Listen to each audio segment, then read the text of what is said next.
बोलिए यीशु मसीह की हालेलुया। आज को परमेश्वर ने हमसे बातें की, जो सब्जेक्ट दिया है उसके विषय में हम लोग चलेंगे।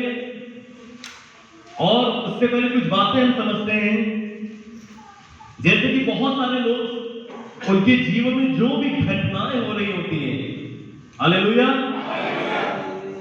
जब किसी व्यक्ति के जीवन में जो भी घटनाएं हो रही होती हैं, तो हर एक व्यक्ति बस एक ही बात कहता है कि शायद परमेश्वर की इच्छा है और परमेश्वर इसके द्वारा हमारे जीवन में कुछ आशीषित करने वाले हैं। या बहुत से लोग हिम्मत तोड़ देते हैं। Hallelujah, hallelujah. ये सच है कि परमेश्वर ही है जो हमारे जीवन में तकलीफों को देते हैं, मुसीबतों को आने देते हैं, ताकि मनुष्य मजबूत हो सके। लेकिन क्या ये सबके लिए है? सवाल ये है, क्या ये सबके लिए है? आंसर है नहीं। हम सबके जीवन में मुसीबतों का आना ये कतई नहीं दर्शाता कि हमारे जीवन में अच्छा होने वाला है। हर एक के जीवन की बात कर रहा हूं। हर एक मसीही व्यक्ति जो मसीह में है या नहीं भी है, उसके जीवन में अगर तकलीफें आ रही हैं, मुसीबतें आ रही हैं, तो वो ये कतई ना सोचे कि इसके द्वारा परमेश्वर आगे हमें आशीष देंगे।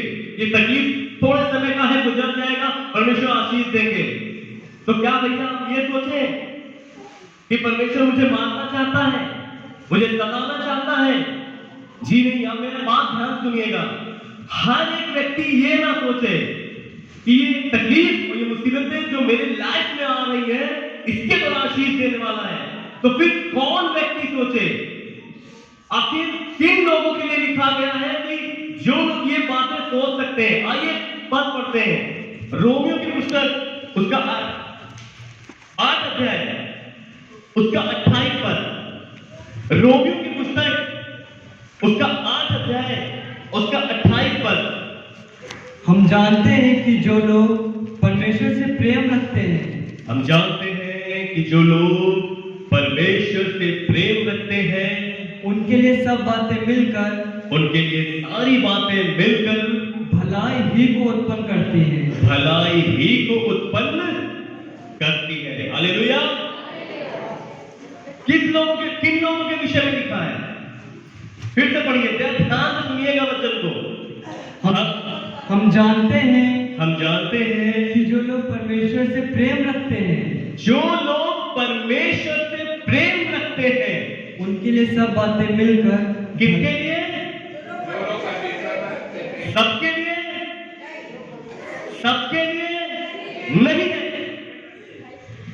जो लोग परमेश्वर से प्रेम रखते हैं, उनके जीवन में सारी बातें भलाई के लिए है। सारी बातें मिलकर भलाई को उत्पन्न करती हैं। ये चीज सभी के लिए नहीं है। मतलब मैं दारू पी रहा हूं, मैं सिगरेट पी रहा हूं, बीमारी आ गई, मैं बिस्तर पे लेट गया।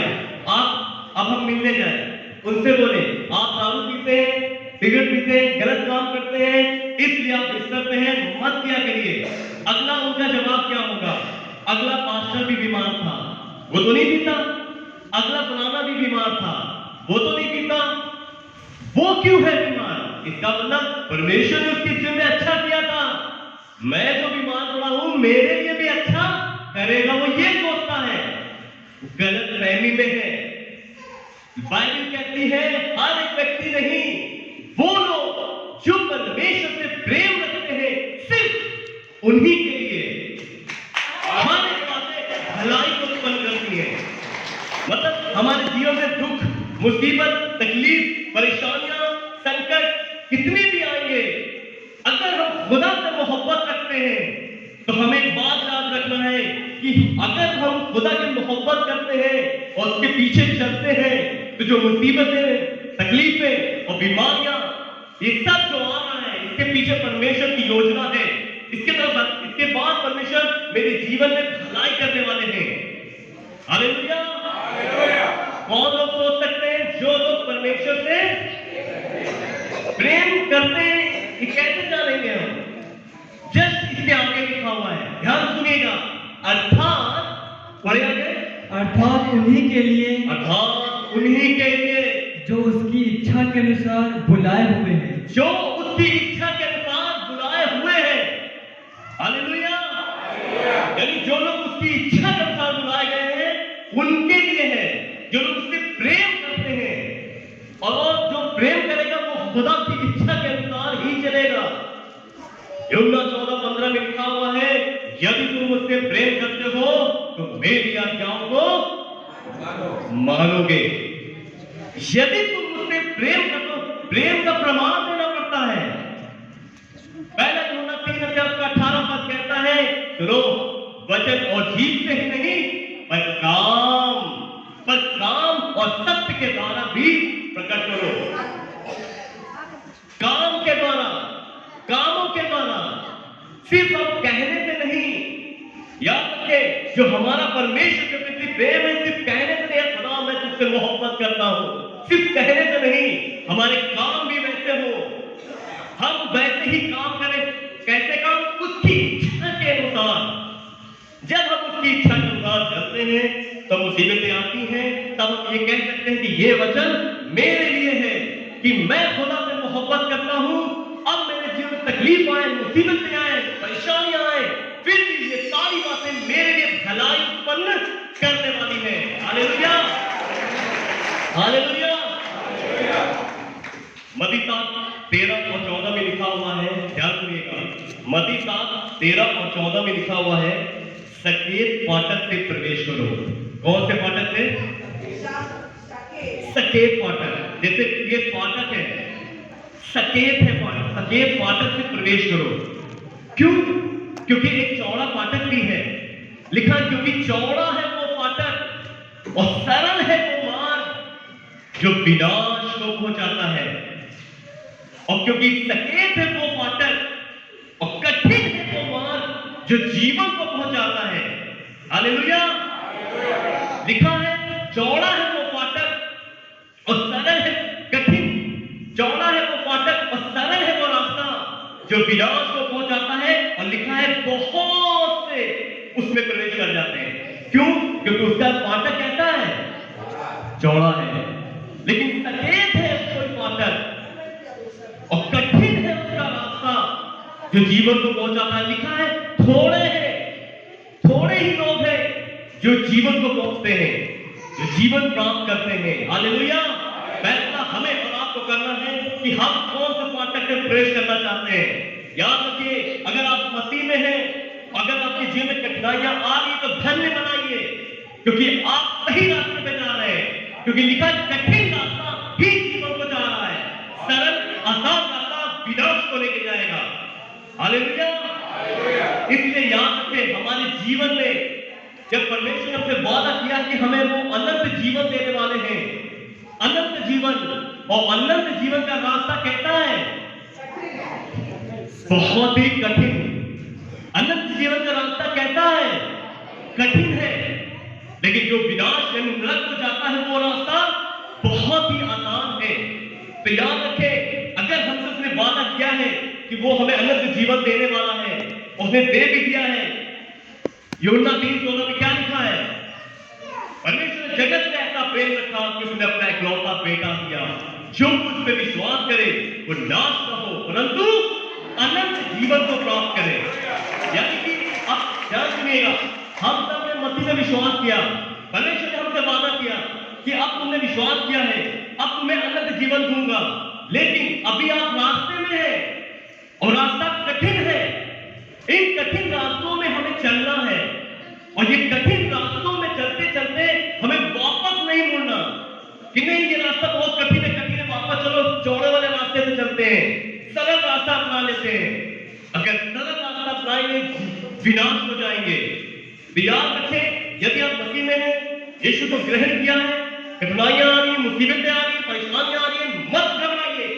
कहिए ये वचन मेरे लिए है कि जो खुदा से मोहब्बत करता है सारी बातें भलाई की उम्मीद उत्पन्न करने वाली है। चाहे कैसे भी हालात हो, मैं मसीह को नहीं छोड़ूंगा। हालेलुया। आइए इस व्यक्ति के विषय में समझते हैं। The story of Joseph, Yusuf की कहानी जो मिलेगा आपको उत्पत्ति की किताब, उसका 37 अध्याय, उत्पत्ति की किताब उसका 37 अध्याय में मिलेगा आपको। उसका 4वां पद पढ़ेंगे। उत्पत्ति की किताब उसका 37 अध्याय उसका 4वां पद। परंतु जब उसके भाइयों ने देखा, यहां पर एक व्यक्ति का जिक्र किया गया है, यूसुफ। ध्यान सुनिएगा, एक व्यक्ति है यूसुफ जो 12 भाई हैं। कितने? 12 भाई हैं और जिनके पिता का नाम याकूब है। तो जो यूसुफ है उससे उनका पिता बहुत प्यार करता है। हालेलुया। जब बहुत सारे लड़के होते हैं, अगर माँ बाप किसी एक से प्यार करें तो दूसरे को तकलीफ होती है।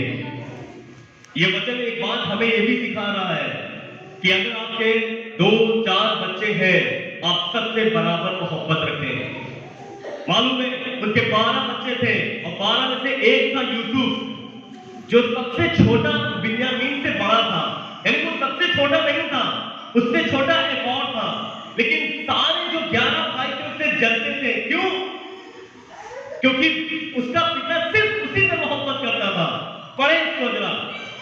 परंतु जब उसके भाइयों ने देखा, जब उसके भाइयों ने उसे देखा कि हमारा पिता हम सब भाइयों से अधिक उसी से प्रीति रखता है, उससे प्रेम रखता है, तब वे उससे बैर करने उससे लगे बैर करने लगे और उसके साथ ठीक से बातें भी नहीं करते थे। और वो उससे बातें भी सही से नहीं करते थे। आगे यूसुफ ने एक स्वप्न देखा, अब ध्यान सुनिएगा। यूसुफ ने एक सपना देखा और अपने भाइयों से, और उसने अपने भाइयों से बताया।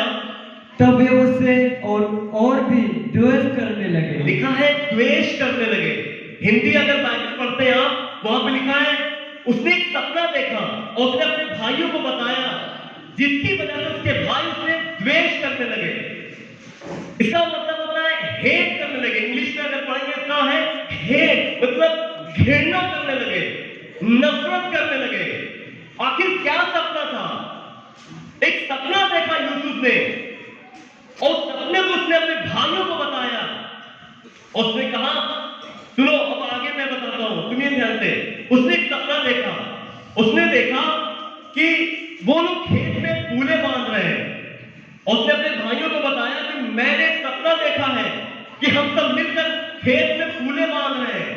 फूले मीन्स होता है गट्ठा, जैसे पैरा होता है गेहूं का, वैसे वो गट्ठा बांध रहे हैं। और वो अचानक खड़ा हो गया उसका गट्ठा, और जो इनके भाई थे, इनके जितने भी गट्ठे थे, चारों तरफ से घेर दिया गट्ठों ने। और सारे गट्ठों ने, यानी सारे फूलों ने इस यूसुफ के फूलों के आगे दंडवत किया। मतलब सारे फूलों, जितने भी फूले थे, उन्होंने यूसुफ के फूलों के आगे झुकाया अपने सिर को। मालूम है, ये दर्शाया। उसके भाइयों ने कहा, इसका मतलब तू हम पे राज्य करने वाला है। एक सपना देखा, उस सपना ये था कि एक फूला है यूसुफ का और उसके चारों तरफ इन सब के फूलों ने दंडवत किया। तब इनके भाई और नफरत करने लगे। उन्होंने कहा, क्या तू हम पर राज्य करने वाला है? इसके बाद फिर उसने एक और सपना देखा कि सूरज और चांद और 11 तारे उसे दंडवत कर रहे हैं, मतलब उसके आगे झुक रहे हैं। फिर उनके भाई और उनके पिता कहने लगे, क्या हम सब भी तेरे आगे झुकेंगे? मालूम है, ध्यान सुनिएगा, यूसुफ को परमेश्वर ने सपने में एक योजना बताई कि आने वाले समय में मैं तुझे इन सब के ऊपर प्रधान ठहराऊंगा, इन सब के ऊपर मुखिया ठहराऊंगा, तुझे एक प्रधानमंत्री बनाऊंगा, तुझे एक राजा के समान बनाऊंगा। ये सब तेरे आगे दंडवत करेंगे। एक बात यूसुफ को पता चल गई थी, इस वजह से उसके भाई से नफरत करने लगे। Hallelujah, hallelujah. आगे के पदों में अगर आप पढ़ेंगे तो लिखा हुआ है, याकूब ने यूसुफ से कहा, जाओ अपने भाइयों का हाथ चाल लेकर आओ। जो 11 भाई नफरत करते थे वो भेड़ बकरियां चरा रहे थे। और जब यूसुफ वहां पहुंचा तो जैसे उन्होंने यूसुफ को देखा, वो कहने लगे, आपस में बात करने लगे, ये तो आ रहा है, आओ हम इसको मार डालें। और मारकर फेंक दे गड्ढे में।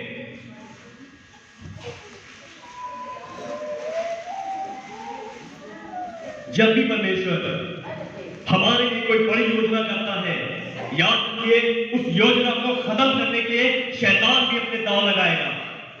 याद रखिए जब भी परमेश्वर हम में से हर एक को बढ़ाने के लिए कोशिश करता है, शैतान भी अपने दांव लगाने की कोशिश करेगा। वैसे ही अभी यूसुफ का सपना ही आया है कि वो एक राजा बनेगा, प्रधानमंत्री बनेगा, और ये सब उसके आगे दंडवत करेंगे। वैसे ये सब नफरत करने लगे। और जैसे उस बच्चे को अभी 17 साल का था वो, और जैसे उसे देखा आ रहा है, उन लोगों ने आपस में विचार किया इसे मार डाला जाए। लेकिन उसमें छोटा तो था बिन्यामीन, उसने कहा नहीं, इसको खून मत बहाओ, इसको ले जाकर गड्ढे में डाल दो। कहां कहां? गड्ढे में डाल दो। अगर इनका 37 अध्याय उसका 5वां पद पढ़े, ये 24 पद पढ़े, 37 अध्याय उसका 24 पद पढ़े तो आपको ज्यादा समझ में आएगा। ध्यान सुनिएगा।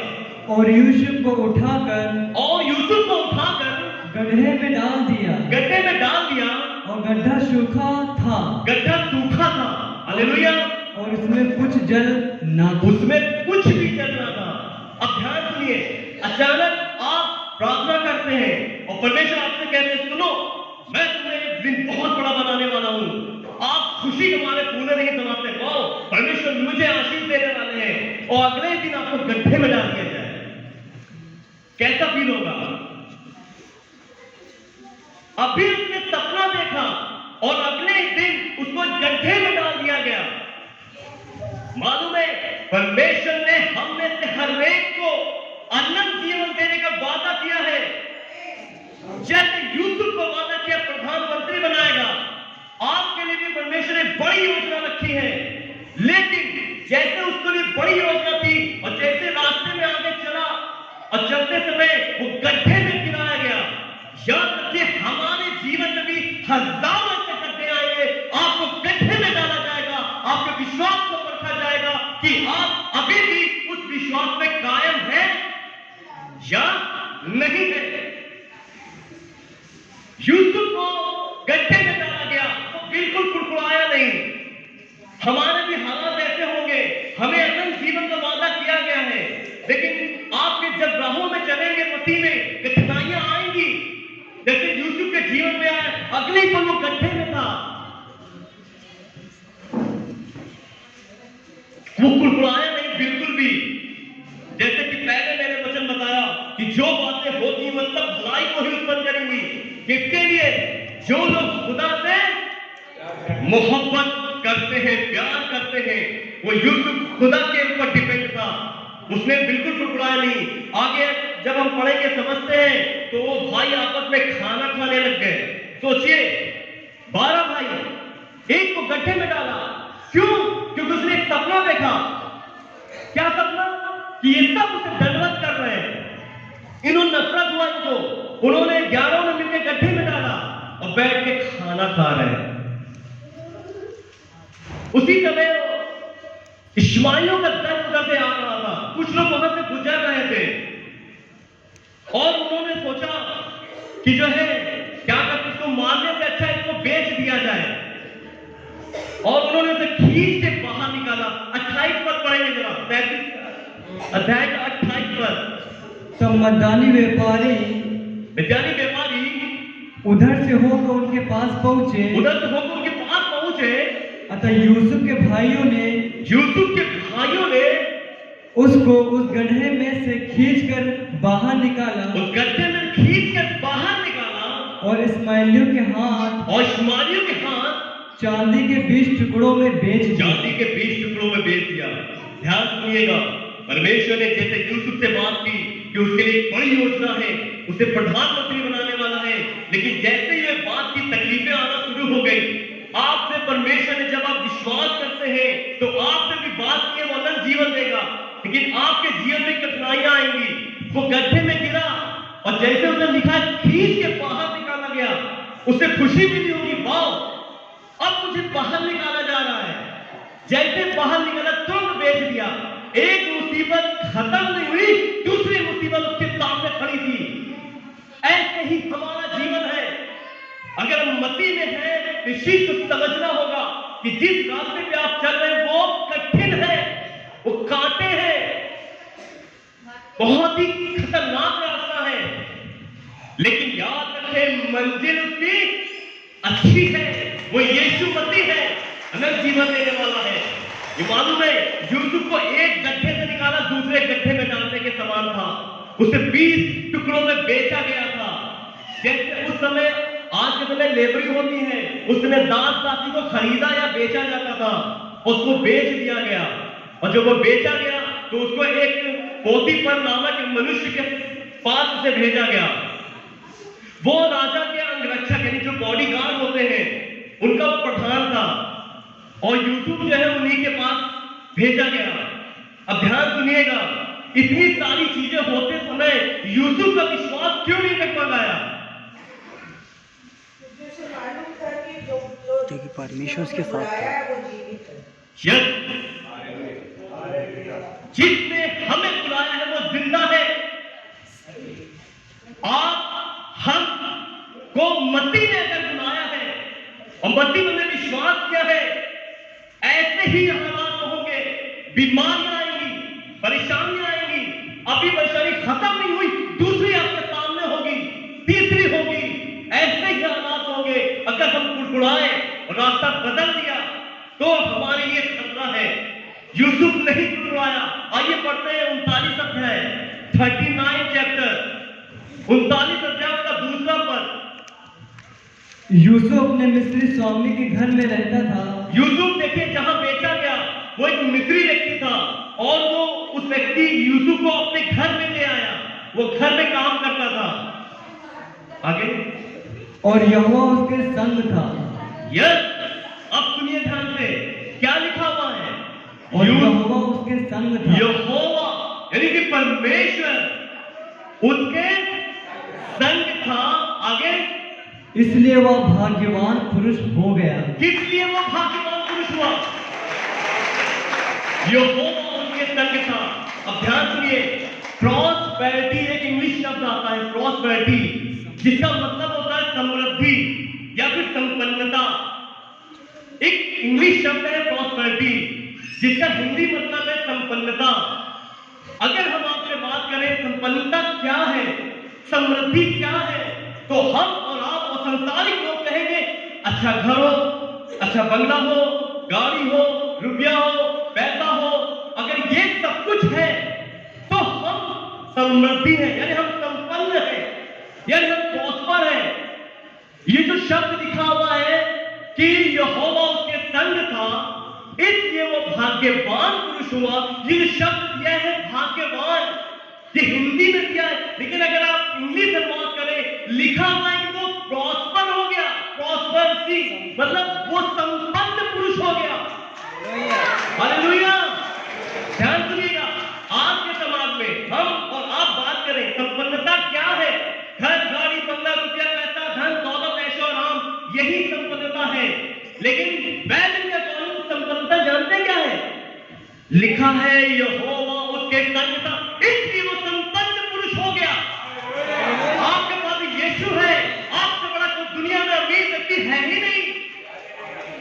अगर आपके पास यीशु है, आप दुनिया के सबसे अमीर व्यक्ति हैं। इस चीज को याद रखें। वो लिखा है यहोवा उसके संग था, इसलिए वो भाग्यवान पुरुष हुआ।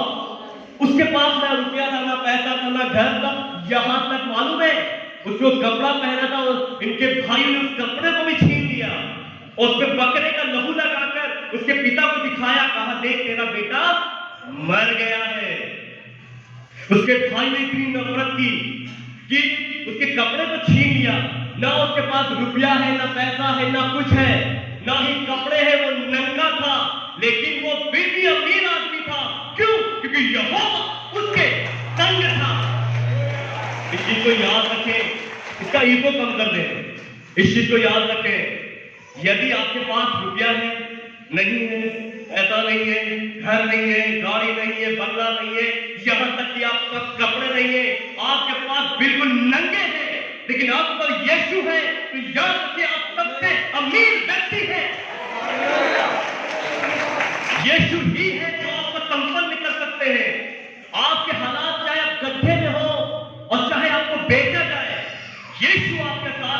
आपको कोई बाल भी बाका नहीं कर सकता। उनके भाइयों ने नफरत की, उसे बेच दिया, उसे गड्ढे में डाल दिया, उसे बेच दिया और वो मिस्री के यहाँ रहने लगा।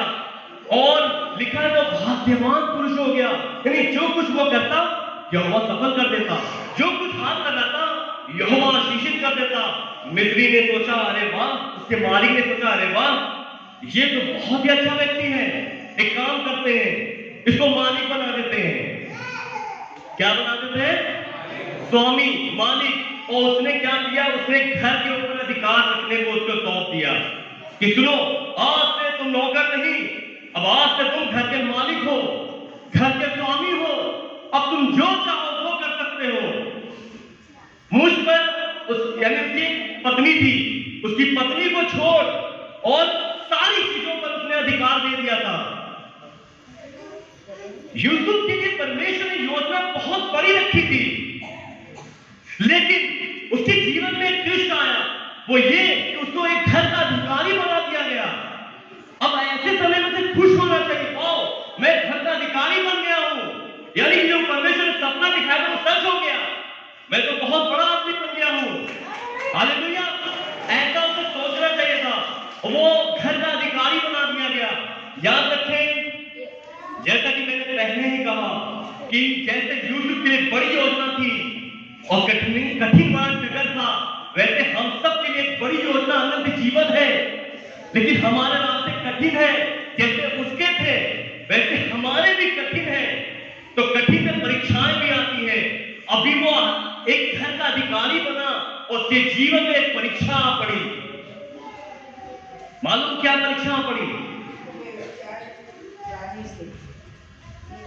उसके स्वामी ने उसको घर में अधिकार दिया था, लेकिन वो बहुत ही सुंदर व्यक्ति था। लिखा है बहुत रूपवान था।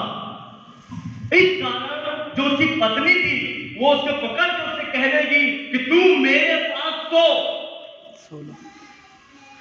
एक ऐसा व्यक्ति जिसके पास कपड़े तक नहीं थे, गड्ढे में डाला गया, बेचा गया, आज वो मालिक बैठा है, बन बैठा है, और उसके मालिक के साथ साथ उसे एक स्त्री कह रही है कि मेरे साथ सो। 99.9% मनुष्य यहां पे गिर जाता है। ये एक हम सबके लिए मॉडल है। यूसुफ एक आदर्श है। क्या किया होगा उसने? आइए हम पढ़ते हैं 39 अध्याय उसका 9 पर। इस पर घर में मुझसे बड़ा कोई नहीं। उस पुरुष ने, यूसुफ ने उसकी पत्नी से कहा, सुन, इस घर में मुझसे बड़ा कोई नहीं है, और उसने तुझे छोड़, और उसने तुझे, यानी जो उसकी पत्नी है, तुझे छोड़, जो उसकी पत्नी है, मुझसे कुछ नहीं रख छोड़ा। मतलब उस स्वामी ने, जो घर का मालिक है, उसने सब चीजों में अधिकार दिया है, और तुझे छोड़ और सारी चीजों में मेरा अधिकार है। इसलिए भला मैं ऐसी बड़ी दुष्टता करके, इसलिए भला मैं ऐसा बड़ा पाप करके परमेश्वर का अपराधी क्यों बनूं? क्या लिखा? परमेश्वर का अपराधी क्यों बनूं? क्या लिखा है? परमेश्वर का अपराधी क्यों बनूं? ना उसका मालिक जान सकता था, ना नौकर जान सकते थे, ना कोई जान सकता था, एक खुदा जान सकता था और जो उसके साथ रहता था। इसलिए उसने कहा, जिस खुदा ने मुझे यहां तक पहुंचाया है, मैं उसकी नजर में अपराधी क्यों बनूं? मालूम है, एक ऊंचाई मिली थी उसको।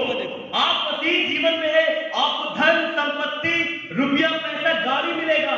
याद रखें, जब आपको ये सब मिलने लग जाए, खुश होइए, पर सतर्क हो जाइए।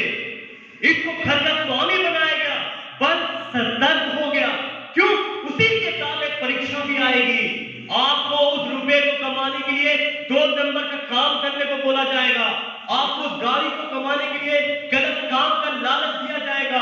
आपको अमीर बनाने के लिए गलत गलत चीजों का लालच दिया जाएगा। ये हम सब के सामने एक परीक्षा हो सकती है, जैसे यूसुफ के सामने एक परीक्षा थी। यूसुफ को क्या करना चाहिए था? आराम से, वो स्वामी था, वो सब कुछ कर सकता था, लेकिन उसने उस स्त्री को मना कर दिया। हमारे आपके लिए परमेश्वर ने अनंत जीवन रखा है। क्यों? आखिर क्यों इन संसारिक सुख विलास के चक्कर में हम उस अनंत जीवन को गंवा दें? यूसुफ ने जो सपना देखा उसे प्रधानमंत्री बनाया जाएगा, उसने उसकी नजर वहां थी और उसने याद रखा परमेश्वर मेरे साथ है, मैं ये पाप क्यों करूं? हम सब जो मसीह जीवन है, अनंत जीवन की होड़ में लगे हैं, दौड़ में लगे हैं, हमारे जीवन में परीक्षाएं आ सकती हैं, व्यभिचार की परीक्षा आ सकती है। खुदा से सामर्थ मांगे। पूरी बाइबल में सिर्फ व्यभिचार ही ऐसा पाप है जहां पे बताएगा कि इससे भागो, इससे बचे रहो, सामना करने को नहीं बोला गया है। याद रखें, आगे लिखा हुआ है कि जब उसकी औरत बहुत पीछे पड़ गई, उसने उसे जबरदस्ती पकड़ा तो उसने अपना कपड़ा वहीं छोड़ के भाग गया वो। और जब भाग गया, जब शाम को उसका स्वामी आया, उसने शिकायत कर दी कि ये जो यूसुफ को तूने मेरे घर पे रखा है, इसने मेरे साथ गलत करने की कोशिश की, उसने झूठा इल्जाम लगाया गया। और जब मालिक आया, उसने उस यूसुफ को ले जाकर जेल में बंद कर दिया। कहां? जेल में बंद कर दिया। एक बड़ी योजना। याद रखें, हम एक अनंत जीवन के रास्ते पर हैं, कोई छोटा मोटा जीवन नहीं है। 1 साल, 2 साल, 100 साल, 200 साल, 300, 400 साल का जीवन नहीं है, अनंत जीवन। याद रखें, बड़ा योजना के लिए बड़ी परीक्षा भी हो सकती है। वैसे यूसुफ के जीवन में बड़ी परीक्षाएं आई और सारी बातें मिलकर भलाई को उत्पन्न करती हैं। वो अच्छा था, एक स्वामी बना था, वो चाहता वहां राज्य कर सकता था, लेकिन उसने परमेश्वर के वचन को आगे रखा। आप जो मसीह व्यक्ति हैं, आपके सामने भी 2 नंबर के काम करने के लिए रखा जाएगा। आपको फैसला करना है, आप वो काम करके आगे बढ़ना चाहते हैं या फिर परमेश्वर के वचन पर रहकर नीचे आना पड़ सकता है। जैसे यूसुफ, वो परमेश्वर के वचन पर डटा रहा, इसलिए उसे जेल जाना पड़ गया। एक बात मैं कहना चाहता हूं, कोई भी गलत रास्ता सही मंजिल को नहीं पहुंचा सकता। कोई भी गलत रास्ता सही मंजिल को नहीं पहुंचा सकता। आप अगर मसीह में सब कुछ अच्छा मिल रहा है और कोई गलत काम करने को बोला जाए तो आप मत सोचिए कि ये भी अच्छा है परमेश्वर की ओर से। नहीं, यूसुफ वहां पर इसको अपना सकता था, लेकिन वो गलत रास्ता था। वो जानता था गलत रास्ता सही मंजिल नहीं पहुंचा सकता, इसलिए उसे जेल में डाल दिया गया। Hallelujah, hallelujah. इसका 21 पद पढ़ेंगे, 21, 39 अध्याय का 21 पद, ध्यान से सुनिएगा। पर यहोवा यूसुफ के संग संग रहा। ये क्या हो गया? वो तो जेल में है, फिर यहोवा वहां क्या कर रहा है? मालूम है, ये हम सबके लिए एक बहुत ही बड़ी बात है कि अगर हमारे जीवन में मसीह की राहों पर चलते समय तकलीफें आ रही हैं, मुसीबतें आ रही हैं और एक गलत काम करने का मौका मिला था, चूक गए, आपने नहीं किया, करे रहे, आपको उसकी हानि उठानी पड़ सकती है। लेकिन एक बात जरूर होगी, वो ये कि वो खुदा आपको नहीं छोड़ेगा। लिखा तो यहोवा उसके संग रहा। कहां? अगर वो गड्ढे में गया वहां, बेचा गया वहां, और वो जेल में गया है, फिर भी यहोवा उसके संग है। जो लोग उससे प्रेम करते हैं, उसकी आज्ञाओं को मानते हैं, वो यहोवा की आज्ञाओं पे बना रहा। एक चीज हमें सीखने की जरूरत है कि जैसे यूसुफ के लिए योजना है, ठीक वैसे हमारे लिए एक योजना है। उसके जीवन में परीक्षाएं आई, हमारे जीवन में परीक्षाएं आनी है, लेकिन हमें डट के सामना करना है जैसे यूसुफ डटा रहा। और जब वो जेल में गया, उसे 2 व्यक्ति मिले। पहले तो लिखा है कि यहोवा उसके संग था, और इसलिए जो वहां का जेलर था, उसकी दृष्टि उसके ऊपर पड़ी और जेलर ने उसको सारे कैदियों के ऊपर अधिकारी ठहरा दिया। Hallelujah, hallelujah. जब परमेश्वर आपके साथ हो तो डरने की कोई बात नहीं हो सकती। जब यूसुफ के साथ जब परमेश्वर था तो जेल में भी सबसे बड़ा पद मिला उसको। हालेलुया। और वहां पे दो व्यक्ति ऐसे मिले जो एक राजा के घर में पकाने का काम करता था और पिलाने का काम करता था, दाखरस। एक दो व्यक्ति वहां उसको मिले जो राजा के घर में खाना पकाने का काम, जिसको पकाने हारा बोला गया है, और दाखरस पिलाने का काम करता था। दो व्यक्ति वहां मिले तो दोनों ने एक सपना देखा और यूसुफ से पूछने लगे। वो दोनों ने कुछ सपना देखा और बहुत उदास बैठे हुए थे। तब यूसुफ ने उनसे पूछा, क्यों उदास हो? तो उन दोनों ने कहा, हमने एक सपना देखा है लेकिन कोई अर्थ नहीं बता सकता, कौन बताएगा? यूसुफ ने कहा, अरे क्या सपनों का अर्थ बताना परमेश्वर का काम नहीं है? मुझे बताओ, मैं तुम्हें बताऊंगा। ध्यान सुनिएगा। उसने कहा, क्या सपनों का अर्थ बताना परमेश्वर का काम नहीं है? अगर कभी आपको परमेश्वर सामर्थ दे, परमेश्वर आपको बरकत दे, कभी उस पर घमंड ना करें। उस यूसुफ ने एक याद रखिए कि उसका नेचर यहां से पता चलता है। उसने ये नहीं कहा कि क्या सपनों को मैं नहीं बता सकता, हाँ मुझे बताओ, मैं तुम्हें बताता हूं। उसने कहा, क्या सपनों का अर्थ बताना परमेश्वर का काम नहीं है? यानी कि वो हर बात में खुदा को महिमा देता था। यूं ही खुदा आपके साथ नहीं रह सकता। आपको खुदा को हर बात में महिमा देनी होगी। जब आप राजा के पद पे हो यानी स्वामी हो तब भी, जब आप जेल में हो तब भी, वो अधिकारी था तब भी उसने महिमा दी, और जेल में होते हुए भी उसने खुदा को महिमा दी। और उन्होंने अपने दोनों में सपने बताए। ध्यान सुनिएगा। पिलाने वाला जो था उसने सपना बताया कि एक डाली है जिसमें से 3 दाखरस निकले और उसका मैं दाखरस का फल लेकर निचोड़कर मैं राजा को पिला रहा हूं। इसका क्या मतलब है?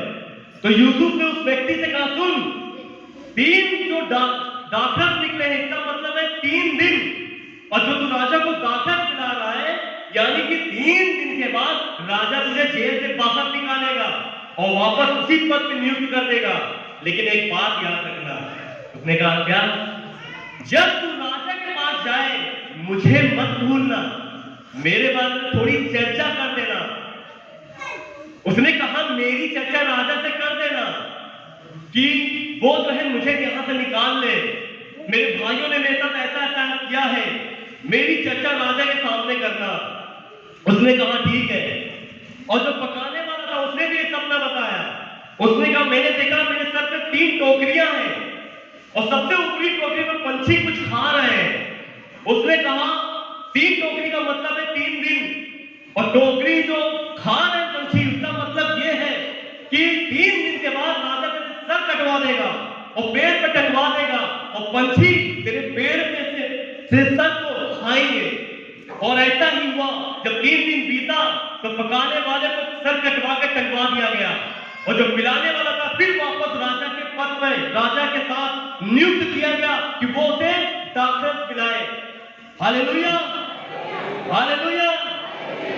उसने कहा था, जब तू वहां जाना तो मेरी सुधि लेना, मुझे याद रखना। लेकिन मालूम है क्या हुआ? उसने याद रखा। बाइबल पढ़िएगा, उसने याद नहीं रखा। ऐसे दिन बीतते गए 2 साल पूरा बीत गया, और 2 साल के बाद राजा ने एक सपना देखा। राजा ने एक सपना देखा कि एक नदी है, नदी में से 7 मोटी गायें निकली हैं और उसके पीछे 7 पतली पतली गायें निकली, और पतली गायों ने मोटी गायों को खा लिया। हालेलुया। एक राजा था फिरौन, उसने एक सपना देखा। क्या देखा? कि मोटी 7 गायें निकली और उसके पीछे 7 पतली गायें निकली, और 7 पतली गायें ने मोटी गाय को खा लिया। हालेलुया। फिर वो सो गया और फिर एक सपना देखा कि एक डाली है, उसमें से 7 में बालियां निकली, बालियां मोटी मोटी, और उसमें से पीछे से 7 पतली पतली बालियां निकली जो मुरझाई थी, और उन्होंने उसको भी खा लिया। ये सुनकर राजा घबरा गया। वो उठा, उसने सारे मिस्त्रियों के पंडितों को बुलाया, शास्त्रियों को बुलाया और कहा, इसका अर्थ बताओ। मालूम है कोई भी उसका अर्थ नहीं बता सका। तब उस पिलाने हारे को याद आया कि एक व्यक्ति जेल में है, यूसुफ नामक, जिसने मेरे सपने का अर्थ बताया था। तब उसने राजा से यूसुफ की चर्चा की और यूसुफ को बाहर निकाला गया। हालेलुया। और राजा के सामने यूसुफ खड़ा हुआ और राजा ने जब अपने इस चीज को उसे बताया तो यूसुफ ने कहा, सुनो, ये जो 7 मोटी मोटी गायें निकली हैं, इनका मतलब है 7 वर्ष। क्या? 7 वर्ष बहुत ही अनाज होगा, बहुत ही फसल उगेगी, बहुत ही उपजाऊ होगा। लेकिन जो 7 पतली पतली गायें निकली हैं, वो है उसी के जस्ट 7 साल के बाद 7 साल का भारी क्लेश आने वाला है, अकाल आने वाला है, जिसमें ये सारा अनाज खत्म हो जाएगा। Hallelujah, hallelujah. राजा को ये बात बहुत ही अच्छी लगी। आइए पढ़ते हैं 41 अध्याय उसके पहले पद से पढ़ेंगे। पूरे 2 वर्ष बीतने पर 41 अध्याय और उसका 37 पद पढ़ेंगे। 37 पद। हालेलुया। 37 पद। यह बात फिरौन और उसके सारे कर्मचारियों को अच्छी लगी। उसके सारे कर्मचारियों को अच्छी लगी। इसलिए फिरौन ने अपने अपने कर्मचारियों से कहा, क्या हमको ऐसा पुरुष जैसा यह है, जैसा कि ये व्यक्ति है जिसने इस समाचार का अर्थ बताया है, क्या कोई ऐसा पुरुष जिसमें परमेश्वर का आत्मा रहता है मिल सकता है? आगे फिर फिरौन ने यूसुफ से कहा, परमेश्वर ने जो तुझे इतना ज्ञान दिया है कि तेरे तुल्य कोई समझदार और बुद्धिमान नहीं है, इस कारण तू मेरे घर का अधिकारी होगा और तेरी आज्ञा के अनुसार मेरी सारी प्रजा चलेगी। सारी प्रजा, जितने भी वहां के लोग हैं, सब तेरी आज्ञा के अनुसार चलेंगे। केवल राजगद्दी के विषय में मैं राजा होऊंगा, बाकी सारा अधिकार तेरा ही होगा। आगे फिर फिरौन ने यूसुफ से कहा, ध्यान सुनिएगा, सुन, मैं तुझको मिस्र के सारे देश के ऊपर, पहले आज के समय में मिस्र सिर्फ एक कंट्री है। ध्यान सुनिएगा, आज के समय में सिर्फ मिस्र इकलौता एक कंट्री है, लेकिन उस समय मिस्र के अंदर बहुत सारे देश आया करते थे। और वो कह रहे हैं मिस्र के अंदर जितने भी देश हैं, ऊपर अधिकारी ठहरा करता सबके ऊपर मैं तुझे अधिकारी ठहराऊंगा। Hallelujah, hallelujah. आगे पढ़ेंगे। तब फिरौन ने अपने हाथ से अंगूठी निकाल, ध्यान सुनिए, फिरौन ने अपने हाथ से अंगूठी निकाली, यूसुफ के हाथ में डाली और उसको बढ़िया मलमल के वस्त्र पहना और दिए उसे बहुत ही मलमल के अच्छे कपड़े पहनाए और उसके गले में सोने की जंजीर डाल दी। हालेलुया। बस इतना ही। एक ऐसा लड़का जो 17 साल का था, आपको पता है इस समय उसकी उम्र क्या है? जब वो राजा बना 19 साल 30 ईयर 30 साल का हुआ जब उसको सपना दिखाया गया, तब वो 17 साल का था। लेकिन जब वो राजा बना, तब जब उसे प्रधानमंत्री बनाया गया, तब उसकी उम्र 30 साल थी। कितना डिफरेंस है? 13 साल। आपको, हमको अगर खुदा के पास आते हैं और हम कहते हैं खुदा मुझे ये जरूरत है, और यहां से अगुवे बोलते हैं या पास्टर बोलते हैं या परमेश्वर का वचन आपको कहता है कि सब तेरे जीवन में काम होगा, हम क्या उम्मीद करते हैं? कब होगा? हम उम्मीद करते हैं कि अगले संडे तक हो जाए, या अगले ही दिन हो जाए, या अगले साल तक हो जाए। मालूम है ये यूसुफ 13 साल तक जिसके लिए परमेश्वर से प्रतिज्ञा की, जिस सपना दिखाया था, उसके लिए 13 साल तक परीक्षाओं से जूझता कठिनाइयों से जूझता रहा, उतार चढ़ाव आए। अगर इसके भाइयों ने, सवाल का जवाब दीजिएगा, अगर इसके भाइयों ने इसको गड्ढे में ना डाला होता, क्या ये आज यहाँ का प्रधानमंत्री होता? अगर इसको बेचा ना गया होता, क्या ये प्रधानमंत्री बनता? हम क्या करते हैं जब हम मसीह में आते हैं? हम सोचते सब कुछ अच्छा ही होना चाहिए, कुछ भी खराब नहीं होना चाहिए। मालूम है, अगर आप खुदा से सच्ची मोहब्बत करते हैं तो याद रखें, आपके जीवन में दुख जो आया है, बीमारी जो आई है, परेशानी जो आई है, इसके पीछे परमेश्वर ने बड़ी योजना रखी है। यूसुफ को परमेश्वर ने एक बड़ा योजना के तहत चुना, लेकिन 13 साल तक परीक्षाओं से गुजारा। अब वो प्रधानमंत्री बन गया। अब घर में आराम से पढ़िएगा। बाद में इसके भाई भी वहीं आते हैं, पिता भी आते हैं, और बाद में उसे दंडवत करना चाहते हैं। वो गले लगाता है, वो उन्हें सजा नहीं देता, बाद में उनको खाना खिलाता है, क्योंकि 7 सालों तक अकाल पड़ चुका था। और यूसुफ जो प्रधानमंत्री था, इसे 7 साल तक सारे अनाज इकट्ठा कर रखा था।